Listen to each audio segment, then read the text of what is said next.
مساء الخير، معاكم احمد من كومباوند امراضه. دي شقه 186 متر، اخر شقه 186 متر موجوده في الكومباوند. هنا كده مطبخ، ممكن نعدي السور، ممكن نسيبه زي ما هو، مطبخ امريكي عامه.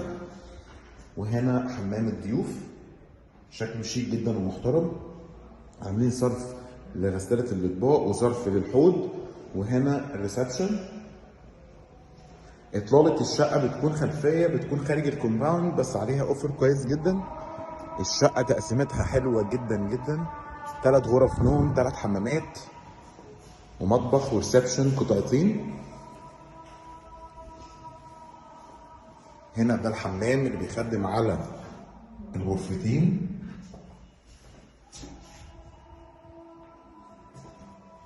بيخدم على الغرفة دي، مساحتها كويسة جدا، وعلى الغرفة دي.